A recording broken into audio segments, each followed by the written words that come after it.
My name is Rob Van Dam. Former world champion everywhere. Probably had more gold around my waist than any other champion, and that's a fact. And people know me is the whole effing show. What got me started in wrestling was the passion I had as a fan. The first time I was exposed to wrestling, I was so into it that when the seed was planted, you could not turn me away and tell me that I wasn't going to be able to do what I wanted to do, and that was to be a professional wrestler when I grow up. My hardest fought battle that I've had in TNA would probably be against the Monster Abyss, and that's because of the extra elements brought into the ring. I enjoy the hardcore environment because I can show off more. There's so much more I can do with a chair or a ladder. But when it comes to thumbtacks and barbed wire, it's a whole new game. My goal in TNA is to establish myself again as the champion, and it just makes sense. These guys don't have anything on me. I'm tougher than all of them. I'm faster than all of them. I got more moves than all of them. So the way I see it, that belt is mine, and I am the champion. All I gotta do is put that belt right here, and everyone else will see it too. The most enjoyable part of my job is that I get to show off, and that's appreciated by so many millions and millions of people that enjoy seeing what I've got to show.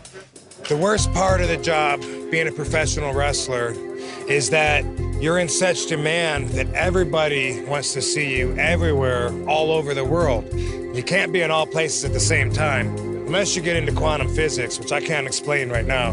What I love about TNA is that, one, they're on the grow, and it's so exciting to be part of a company where you know that your personal contributions make such a huge difference. And you can see it literally, whether you're measuring ratings on a television show or the crowd's growing or merchandise selling, whatever standards you use, you see it growing. And the product, we all believe in the product so much that we know where it's going. The fans tell me all the time, TNA's got the best wrestlers. Yeah, I know.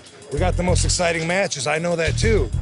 In my opinion, the most underrated superstar in TNA might be Matt Morgan. And I know he gets a lot of credit. It's not like people just overlook him, but I think the guy is so big and the guy is so talented that a lot of fans don't realize just how good he is. It's not like he's not doing anything here. I mean, he's definitely making a big noise, but I think that guy could be even louder. And I think if the fans really took notice, they see it. That guy's got it.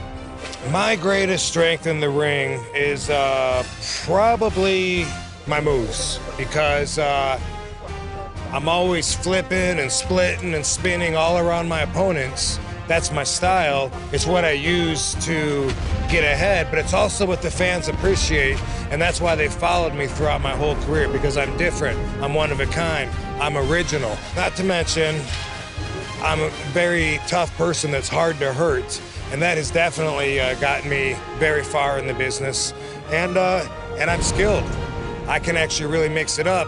I can actually fight on the streets if I have to, but I prefer it in the ring in a controlled environment.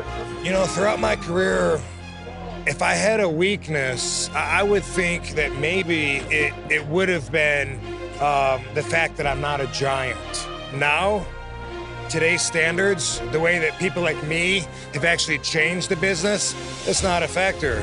I'm not even one of the smaller guys anymore, but when I got in it a long time ago, you had to be close to 300 pounds or else they weren't gonna look at you. So I was fighting the odds. That's why I do all the high flying and stuff, and now I'm 240 pounds, but I still got all those moves. One of my favorite things to do is to enjoy nature. I live in California, and when I'm not in the ring, on the road wrestling somewhere, I'm back home in California, absorbing the West Coast atmosphere, usually riding my bike at Venice Beach. One thing that fans don't know about me, because they see that I'm very even-tempered, they see that I'm like the coolest guy they've ever met. I will conquer without losing my cool, but what they don't know is I'm really a sap. When I'm home watching TV, I cry at every emotional scene. If they're crying on TV, I'm shedding a tear too, and I even try and hide it from my wife, and like, I don't even know if she knows.